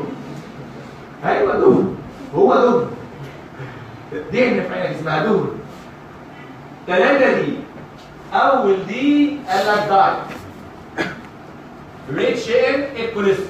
واحد شغال مخ بني الله ينور، شيل يا ريس عيش. او ريتش ان الساتوريتد فاتي اسيد. دايما لازم تعرف ان الساتوريتد فاتي اسيد يزود الكوليسترول، الانساتوريتد فاتي اسيد يقلل الكوليسترول. عشان كده الصحي اكتر تاكلي اكل مطبوخ بالزيت ولا بسمنه؟ اذا الزيت فيه انساتوريتد فيقلل الكوليسترول. في كذا ميكانيزم كده بيقلل الكوليسترول. يقول لك دايما لو الكوليسترول شابك في انساتوريتد فاتي اسيد وعمل كوليسترول كسر، ده دايما هيروح الليفر ويتحول لدايستول. لكن لو زايد فيه ساتوريتد شابك فيه ساتوريتد يترسب ويعمل اثيروسكليروز. يعني في ابحاث علميه كده في المنطقه دي. دايما لو كوليسترول استر معموله بالانساتوريتد فاتي اسيد دايما هتروح الليفر وتعمل دايستول. لكن لو معموله بساتوريتد غالبا بتترسب وتعمل اثيروسكليروز. فعشان كده دايما لو في اويل وفيها انساتوريتد لما تعمل كوليسترول استر مش هتخليه يترسب في جسمه، هتخليه يروح الليفر ويتحول لدايستول. دي حاجه. الحاجه الثانيه الاويل فيها حاجه اسمها سايتوستيرون بتمنع امتصاص الكوليسترول. يعني لو اكلت اكل فيه اويل وفيه في نفس الوقت كوليسترول، السايتوستيرون اللي في الاويل ده بيمنع امتصاص الكوليسترول. يعني في كذا ميكانيزم كده لو انت عايزهم بالتفصيل اقول لك بعدين. يبقى سيادتك دايت ريتش ان الكوليسترول او ريتش ان الساتوريتد فاتي اسيد وبور ان الانساتوريتد فاتي اسيد. ما فيهوش انساتوريتد فاتي اسيد ده ممكن سيادتك ايه؟ يعلي الكوليسترول. دي اول دي. الدي الثانيه زودها في الكتاب كده نسيها معلش. درينكينج كوفي. ايه الكافيين بيعمل ايه؟ بيشتغل فوسفودايستريت. ايوه بينهبت الفوسفودايستريت وبالتالي برافو عليك يا واد احسن يزود اللايبوليسيس فيزود الفاتي اسيد فيزود الفاتي اسيد اوكسيديشن فبيزود الاكسايل وايه؟ وده البيلدنج. فالناس اللي بتشرب كافيين كتير يا جماعه وقتها ممكن انت فتحت بقك انت واضح انك انت منهم. حرص بقى على نفسك. ممكن يجي لك هايبر كوليسترول. ايه؟ بينهبت الفوسفودايستريز فبيزود اللايبوليسيس فبيزود الفاتي اسيد اوكسيديشن يبقى طلع ستايل كوي والستايل كوي ده هو البيلدنج يونت اوف كوليسترول. كافيين ممكن يعمل هايبر كوليسترول. هيخسس بس يجيب لك كوليسترول عالي. في دي الثالثه ودي الاهم ديابيتس ميليتس. ديابيتس ميليتس الناس اللي ديابيتك عندهم سيادتك ايه؟ هايبر كوليسترول. يا سلام بقى لو ديابيتك وسموكر. يا لهوي يا لهوي. طب لو ديابيتك وسموكر وبيشرب كافيين يا نهار اسود. ده يا باشا في سنتين يتسد شرايين قلبه ويتكل على الله. فلا الديابيتس ميليتس بيزود. ولو حد كده شويه يقول لي دكتور بعد اذنك انا معترض. معترض ايه يا واد؟ مش انت قلت لي الريجوليشن بتاع الهامك برودكتيفيتي قلت لي الانسولين بيعمل اندكشن للهامك برودكتيفيتي. يعني المفروض الانسولين يزود تصنيع الكوليسترول. ولو صح بيزود. بس يا دكتور هنا دايابيتس ميليتس واحد ما عندوش انسولين. انا اتوقع يبقى عنده هايبوكوليسترولينيا مش هايبر كوليسترول. مش ده منطقي؟ الانسولين بيزود الكوليسترول. فلما واحد ما يبقاش عنده انسولين المفروض ايه؟ الكوليسترول يقل. طب ايه اللي بيحصل طيب؟ تعال نشوف ازاي الدايابيتس ميليتس اجينست المتوقع يعمل هايبر كوليسترول. هو بيعمل كذا حاجه تؤدي لهايبر كوليسترول وبيوصل منهم هايبر كوليستروليا ان كيسز اوف الدايابيتس ميليتس. اول حاجه يا باشا الدايابيتس ميليتس ده ما عندوش انسولين صح؟ وعنده الاكتر ايه؟ انتي انسولين. يحصل ايه في اللايبوليسيس؟ يزيد اللايبوليسيس. يحصل ايه سيادتك في الفاتي اسيد؟ يزيد فاتي اسيد اوكسيديشن يزيد يحصل ايه في اسيتايل كوين؟ يبقى زاد الاستايل كوين وده البيلدنج يونت اوف الكوليسترول. الحاجه الثانيه لو في سيادتك ديابيتس وفي لايبوليسيس التاج اللي في الليفر يزيد. الكلام ده خدناه في على فكره. عارف خدناه فين؟ خدناه في مونشير صح؟ قلت لك اي حاجه تزود اللايبوليسيس بتزود التاج اللي في الليفر. قلت لك التاج اللي في الليفر عشان يسيب الليفر ويطلع بيركب مين؟ بي ال دي. فعشان في تاج في الليفر انا هزود تصنيع الفي ال دي ودي جواها كوليسترول. حاجه كمان لو افتكرتوها هتبسط قوي. فاكر الاكشن بتاع الانسولين على انزيم اسمه لايكوبروتين لايبيز؟ كان بيعملوا اكتيفيشن وديتاشمنت من الاوفر. طيب دلوقتي مفيش انسولين وانا اجلت سيادتك كده اللايكوبروتين لايبيز هيبقى اكتف ولا انكتف؟ انكتف. يبقى الكايلومايكرون يزيد ولا يقل؟ يبقى الكايلومايكرون زادت في الدم والكايلومايكرون جواها سيادتك كوليسترول. يبقى زاد الكوليسترول اللي في الدم. لو قال لك اكسبلين واي دايابيتس ميليتس ليد تو هايبر كوليستريميا الثلاث اسباب دول يتكتبوا بالتفصيل. انا عندي دايابيتس انسولين قليل انتي انسولين زايد وبالتالي سيادتك زودت اللايبوليسيس زودت الفري فاتي اسيد زودت الفاتي اسيد اوكسيديشن زودت الاستايل ويت وده البيلدنج يونت اللي بقى بيجي الكوليسترول. كمان لما زاد اللايبوليسيس وزاد الفاتي اسيد زاد تصنيع التاج في الليفر. التاج عشان يسيب الليفر ويطلع بره سيادتك وما يحصلش باك ليفر لازم في ال دي ال. يبقى زاد تصنيع الفي ال دي ال وزادت في الدم وجواها كوليسترول. كمان الانسولين مش موجود في الدايابيتس وده بيأكتيفيت اللايكوبروتين لايبيز وده كان بيكسر الكايلومايكرون. طيب لو اللايكوبروتين لايبيز الاكتيفيتي بتاعته قلت يبقى الكايلومايكرون مش هتتكسر. يبقى زادت الكايلومايكرون في الدم ودي مليانه كوليسترول فحصل هايبر كوليسترول. لو كان حد قال لي مش مقتنع بالكلام انا مش مقتنع بالكلام تقول ليه؟ اللي اعرفه واللي اتعودت عليه من ساعه ما بدات السنه الثانيه معاك ان سيادتك ان المفروض الانسولين طالما بيزود الكوليسترول ناقصه يقلل. ده اللي مقتنع بيه. لكن هتلف وتدور وتقول لي كايلومايكرون وتقول لي في ال دي ال الكلام ده ما بيفرقش عليا. انا مش مقتنع بالكلام. تقول له حق. بس خلينا نفكر في حاجه. هو الانسولين بيزود الكوليسترول سينثيسيس مينلي عن انه بيعمل ايه؟ اندكشن. والاندكشن ده يعني يزود الاماونت ولا الاكتيفيتي بتاع الهبل كله بيز؟ الاماونت بس. يعني بدل ما كان عندي 100 انزيم بقى عندي 1000. حلو الكلام؟ انا ما عنديش انسولين. هل هيحصل اندكشن؟ يبقى ال 100 فضلوا زي ما هم 100. بس ال 100 دول اتحطوا في ظروف خلى الاكتيفيتي بتاعتهم عاليه قوي عشان في ستايل كتير. فاهم ازاي؟ يبقى الاندكشن ما حصلش. ده والانزيم كميته قليله بس الكميه القليله دي بقت في ظروف تؤدي الى هاي اكتيفيتي. بمعنى يقول لك سيادتك لو رحت مصلحه حكوميه في مصر تلاقي الاوضه اللي 2 متر في 4 متر فيها 20 موظف. حد فيهم شغال؟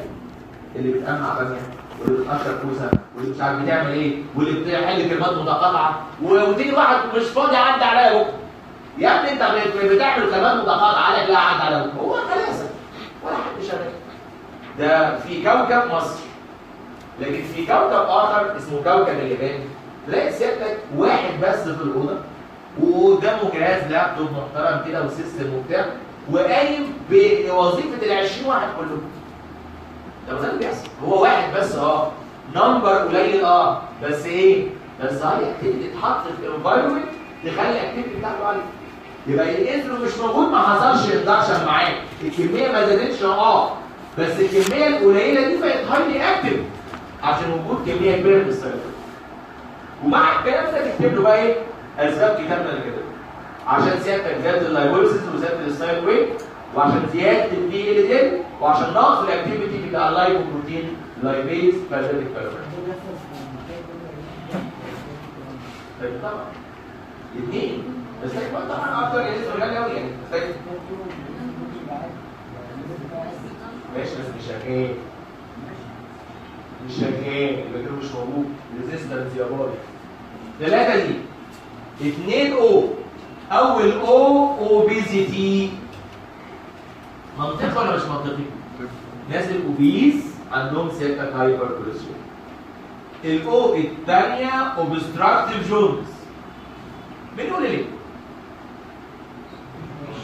مفيش مفيش بايل سولت و50% من الكوليسترول اكسكريت في صوره بايل سولت. يبقى لو السكه اتقفلت بحصوه ولا حاجه مفيش تصريف. فالبايل سولت يرجع الليفر، فالليفر ما يعملش بايل سولت تاني، فالكوليسترول يعمل ده. انت معايا يا ابني؟ انت معايا ولا نايم؟ لا حرام. فين اخوك؟ هيجي بكره هيجي. ده واقف بس ما يقعدوش جنب بعض، سبحان الله يا اخي. كل واحد في اتجاه، كده احسن برضه، كده احسن عشان ما نتلخبطش بيه. وبستراكت فلو. عندي 2 اتش. اول اتش قولها انت بقى، انت اسمك نصر ولا اسمك مين؟ عصام. عصام، قول لي يا عصام، مين يعمل هايبر كوليسترول؟ الهايبوثايروديزم ولا الهايبوثايروديزم؟ هايبو صح، ولا الاخر عكسيه؟ بتضحك على انت. هايبوثايروديزم، فالهايبوثايروديزم تعمل هايبر كوليسترول على الاخر عكسيه. طب ليه ده؟ عشان الثايرويد بيأكتيفيت تحويل الكوليسترول لغليسرول. الاتش الثانيه قال لك هايبر لايبوبروتينيميا تايب 2. هايبر لايبوبروتينيميا تايب 2 اللي هناخدها الحصه الجايه ان شاء الله في اللايبوبروتين ميتابوليزم اسمها فاميليال هايبر كوليسترول. عشان كده في اللايبوليسيس اللي عندهم اوبيزيت دول اي شويه صيام لايبوليسيس بكميه كبيره عندهم ستور عالي. والان يا باشا يقول لك نيفروزس. كلمه نيفروزس معناها رينال فيلير. الرينال فيلير لو بتعمل هايبر كوليستروليميا وده اوف انون كوز ما حدش عارف ايه. عارف يا واد لو قعدت تقرا فيهم وتحفظهم هتنساهم او مش هتجيبهم كلهم. لكن كلمه السر ايه؟ دهن. دهن 3 دي و2 او و2 اتش و2 اكس. يبقى كلمه السر يا بشر ايه؟ دهن. الدي دايت ريتش ان كوليسترول وساتوريتد فاتي اسيد وبور في الانساتوريتد. درينكينج كوفي وسموكينج معاهم كمان. والدايابيتس ميليتس عرفنا ليه؟ الاوبيزيتي وبستراكتيف جوندس وهايبوثايروديزم وهايبر لايبوبروتينيميا تايب 2 اسمها تاني فاميليال هايبر كوليستروليميا وكمان نيفروزس وده اوف انون كوز. تعالى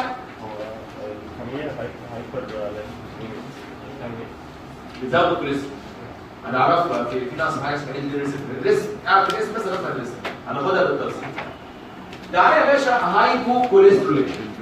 هايبو كوليستروليميا يعني نقص الكوليسترول عن اللو نورمال. كام يا مدى اللو نورمال؟ 120.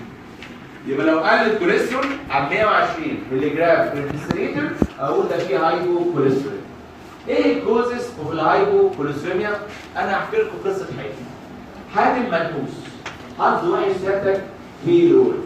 كل ما يدخل امتحان اورال يدخل لواحده ست تبقى طف معاه قوي وتبهدله.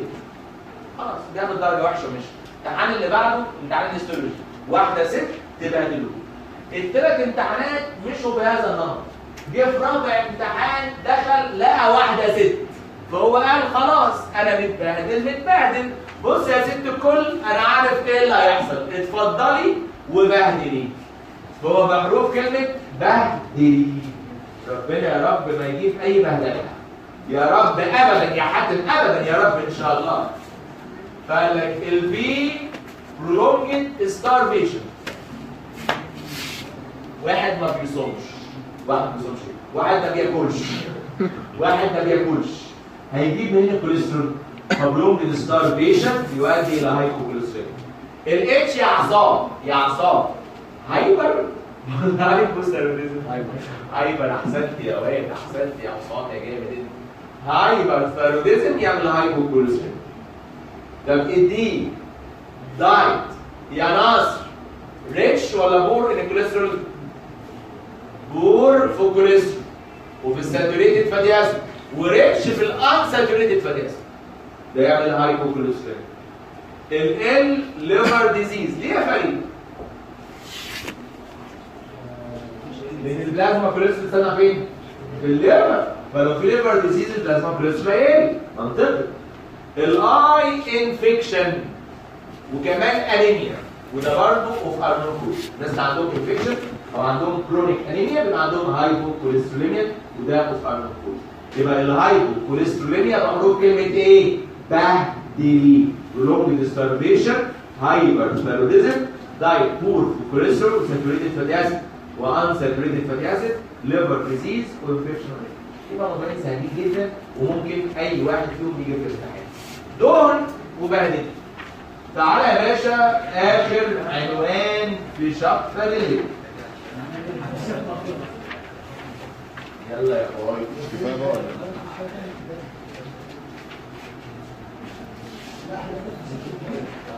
ايه الشابتر الجديد ده؟ هو نفس الشابتر.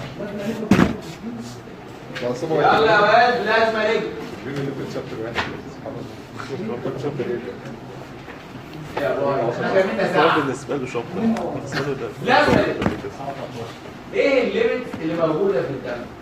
قال لك والله الليميت اللي موجوده في الدم ممكن تكون في صوره كوليسترول او في صوره ديت او فوسفوليبيد بس يا بايظ او في صوره فري فاتي اسيد باوند تو ال.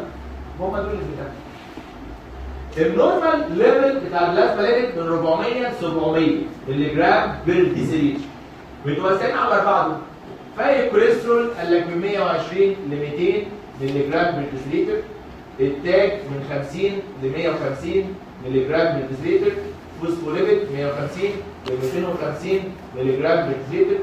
فري فاتي اسيد من 10 ل 30 مللي جرام بير ديسيليتر. والكلام ده احفظه اول اثنين الكوليسترول والتاج. والكوليسترول انت لو اوريدي حافظه 120 ل 200 مللي جرام بير ديسيليتر. اما التاج من 50 ل 150 مللي جرام بير ديسيليتر. دول اسمهم بلازما ليفل.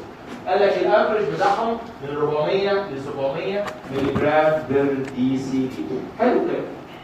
السؤال ازاي الدهون دي اللي مش بتدوب في الميه تمشي في الدم اللي هو ميه؟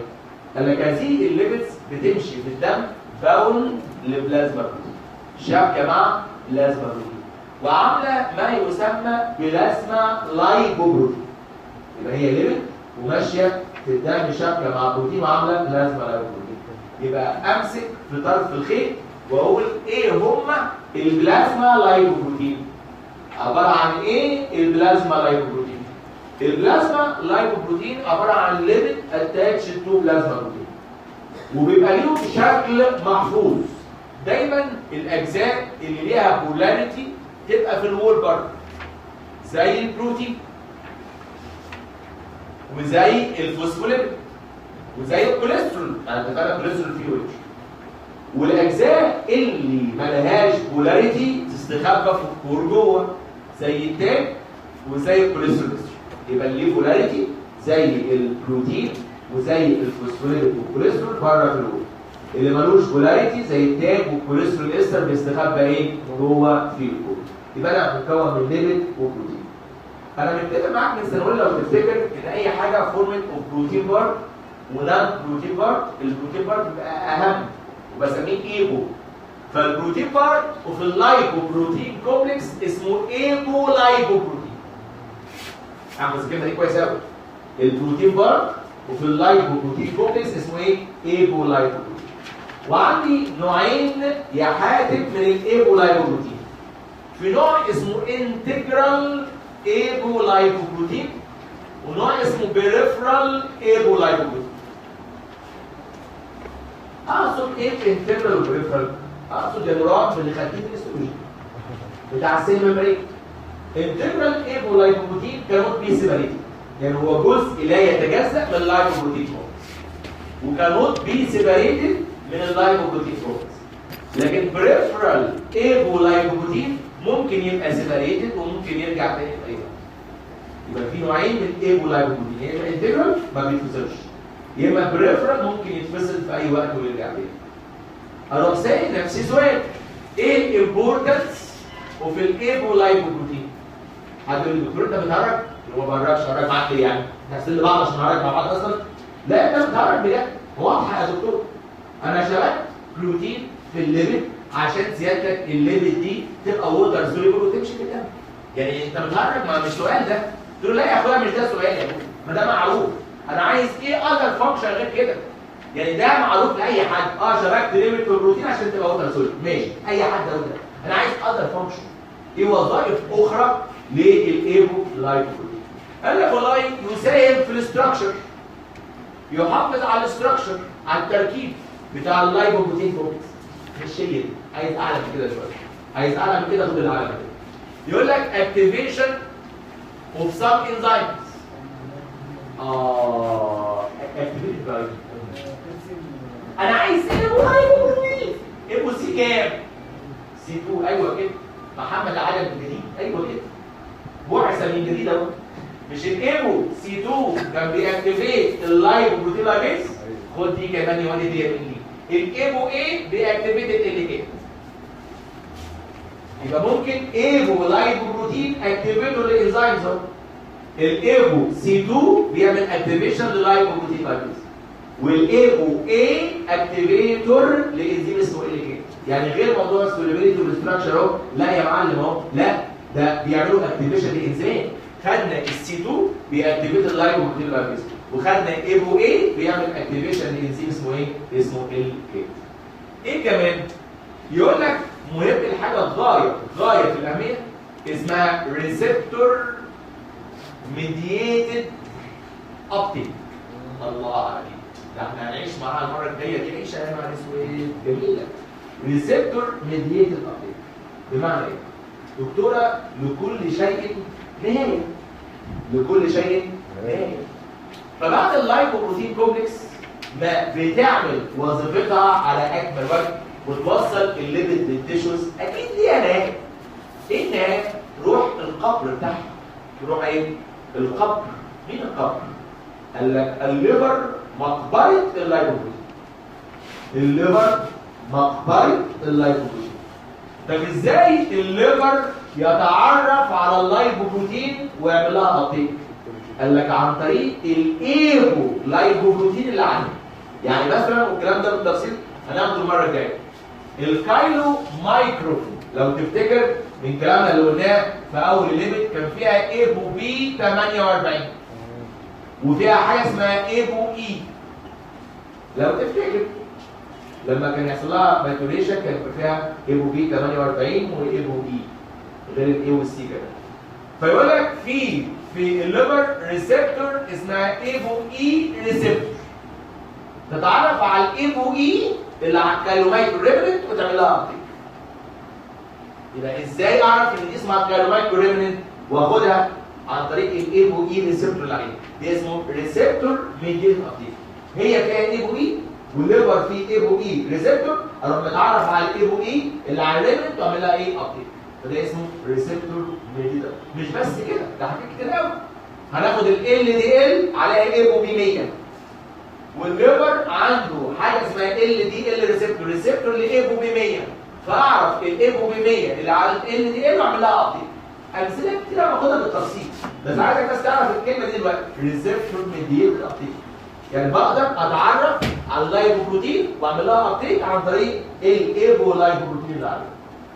مش بس كده، ده في كمان وظيفه رابعه وانا هاخدها برضه بالتفصيل اسمها اكسشينج اوف الليبيد. زي حاجه برضه هناخدها اسمها ايبو دي. ايبو دي بيبدل الليبيد، بيبدل التاج والكوليسترول استر ما بين اللايبوبروتين وبعضها. الكلام ده هيبان قوي لما ندرسه طبعا بالتفصيل، بس اعرف كده نبذه مختصره عنه. هو مهم عشان السوليبيليتي والاستراكشر بس بيأكتيفيت انزيمات. ايبو سي 2 نشط اللايبوبروتين لايبيز وايبو اي نشط ال كي. كمان ريسبتور ميديتد ابتيك، الليفر بيتعرف على اللايبوبروتين عن طريق الايبو لايبوبروتين اللي عليه. وكمان اكسشينج اوف الليبيد، مين بيعمل اكسشينج؟ ايبو دي. طب سيادتك عايزين نتعرف على اللايبوبروتين كومبلكس اللي في الدم. نتعرف عليهم ونفصلهم. ازاي نعمل سيبريشن لللايبوبروتين كومبلكس اللي في الدم؟ تعالى نشوف مع بعض، واللي بيقرا من الكتاب يكتب الكلام ده ورا. السيبريشن بعمله بطريقتين. اللي بيقرا من الكتاب يكتب ده ورايا. يا اما عن طريق الالترا سنتريفيوجيشن، يا اما عن طريق الالكتروفوريسيس. بفصل بطريقتين يا جماعه، يا اما بالالترا سنتريفيوجيشن يا اما بالالكتروفوريسيس. مين يقول؟ مين يقول؟ رحمه تقول. وفي الالترا سنتريفيوجيشن انا بفصل على حسب ايه؟ الدنستي الكثافه، والكثافه يعني ويت على فوليوم، يعني وزن على حجم. فبص حسب والوزن، يعني وزنه تقيل ينزل تحت بالجاذبيه. لكن في الكتروفوريسيس انا بقصد حسب ايه؟ التشارج. وما عنده ريجولار ويت، بس اهم حاجه التشارج. بقصد حسب الدنستي ده في الالترا سبيكتريشن، لكن بقصد حسب التشارج ده في الكتروفوريسيس. فتعال نشوف هيترتبوا ازاي. يقول لك والله مين اتقل؟ يا واد يا عمر مين اتقل؟ الليبيد ولا البروتين؟ لا طبعا البروتين. لو جبت كيلو لحمه وكيلو دهن مين ليه فوليوم اكبر؟ لا الدهن. الدهن هتلاقي الكيلو كتير كده عشان هو خفيف، لكن اللحمه بقى خدها 6 حتت كده الكيلو خلص. اللي اتقل البروتين طبعا. انت ما بتشتريش لحمه ولا ايه؟ الدهون اخف من البروتين طبعا. حد عنده طلع الكلام ده؟ لو جبت كيلو حديد وكيلو زفنج مين اقل في الفوليوم؟ الحديد، لانه الدنسيتي عاليه. فالدنسيتي بتاع البروتين اعلى من الدنسيتي بتاع الدهون طبعا.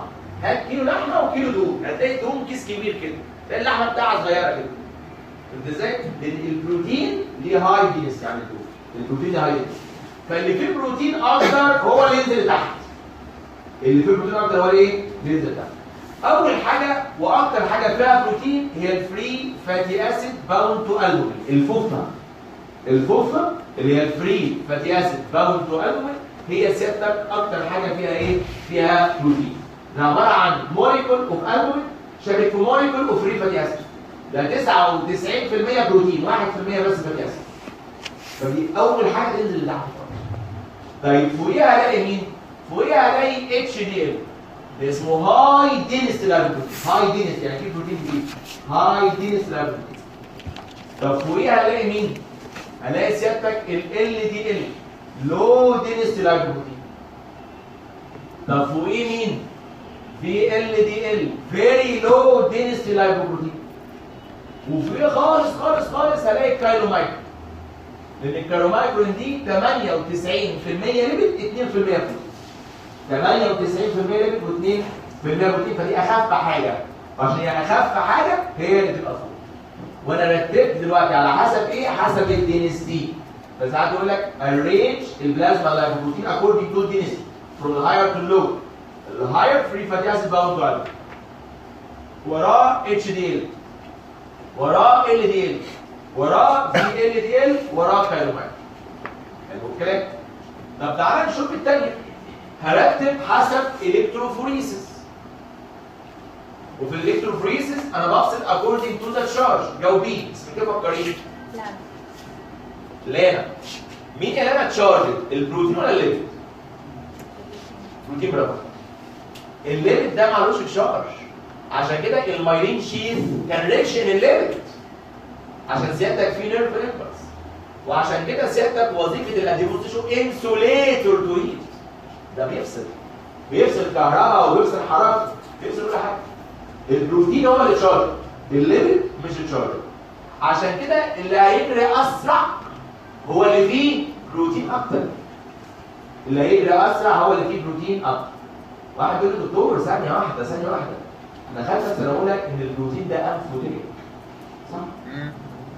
وممكن يكون فيه بروتين عليه تشارج موجب وتشارج سالب. فانا يا باشا لو مشيته في تيار كهرباء هلاقي الانايون يروح انود والكاتايون يروح كاثود.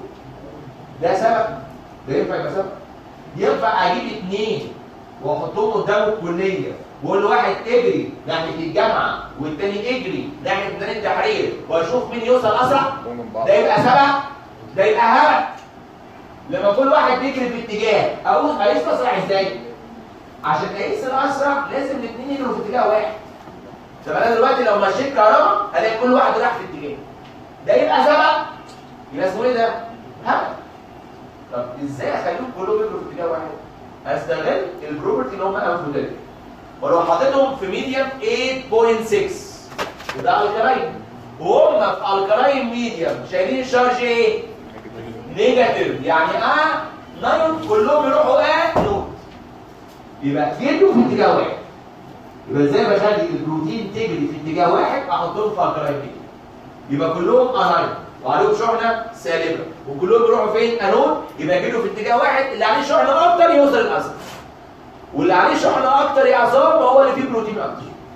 فاول واحد يوصل قال لك الفري فاتي اسيد باوند تو الفا، اول واحد يوصل عشان ده اكتر واحد فيه بروتين. وراه على طول الاتش دي ال، والاتش دي ال بسميه الفا لايبوبروتين، الفا عشان بيوصل الاول الفا لايبوبروتين. المفروض وراه الاقي مين؟ ال دي، بس الاقي بيحصل حاجه غريبه، بلاقي الفي ال دي ال يوصل قبل ال دي ال. سبحان الله، الفي ال دي ال يوصل قبل ال دي ال، مع ان ال دي ال فيه بروتين اكتر. ال دي ال ده اسمه بيتا لايبوبروتين، وعشان سيادتك الفي ال دي ال جه قبله، جه قبل البيتا، فرحت مسمي الفي ال دي ال بري بيتا لايبوبروتين. الكلام ده بقى في العلميه بري بيتا، بري بيتا لايبوبروتين. ليه اسمه بري بيتا؟ عشان سبق البيتا فاسمه بري بيتا لايبوبروتين. فلو قال لك ليه الفي ال دي ال بيسبق ال دي ال ان الكتروفوريسيس مع ان في بروتين اقل، تقول له عشان في ايبو سي، والايبو سي ده هايلي تشارجد. يبقى ليه الفي ال دي ال سبق؟ عشان الكواليتي والبروتين. اي نعم في بروتين اقل بس الكواليتي بتاعته هايلي تشارجد، في ايبو سي وده هايلي تشارجد، عشان كده الفي ال دي ال بيسبق ال دي ال ان الكتروفوريسيس. يا واد ال دي ال اسمه ايه؟ بيتا لايبوبروتين، والفي ال دي ال سبق البيتا فاسمه ايه؟ بري بيتا. انت بتقرا الكلام ده ما انتش فاهمه، ليه بري بيتا كده؟ ليه بري بيتا؟ سبق البيتا يا عم. اللي وصل الاول الالفا المفروض بعده البيتا، لكن ده سبق البيتا فاسمه بري بيتا لايبوبروتين. اما الكالومايكرون دي 98% دهون و2% بروتين، ولا يعقل 2% يزقوا 98%. عشان كده الكالومايكرون ما بتتحركش من مكانها، واسمها نون موبايل فراكشن. نون موبايل فراكشن ما بتتحركش من مكانها. فلو قال لي كلاسيفاي اللايبوبروتينز according to الالكتروفوريتيك موبيليتي، هو الفري فاتي اسيد باوند تو الفا، وراها الاتش دي ال اللي هي الفا لايبوبروتين، وراها الفي ال دي ال اللي هي البري بيتا لايبوبروتين، وراها ال دي ال اللي هي البيتا لايبوبروتين، واللي مش بتتحرك من مكانها هي الكايلومايكرون وبسميها نون موبايل فراكشن. يبقى عرفت سيادتك ترتيبهم بالالترا سنترفيوجيشن، وعرفت كمان ترتيبهم بالالكتروفوريسيس. يتبقى نمسك كل واحده فيهم ونشوف الميتابوليزم بتاعها ازاي، ميتابوليزم اوف كارباكتين ازاي، في ال دي ال ازاي، ال دي ال ازاي، اتش دي ال ازاي، والديس اوردر بتاع كل واحد فيهم. يلا نبدا بالكايلومايكرون اللي احنا يعني هنخلص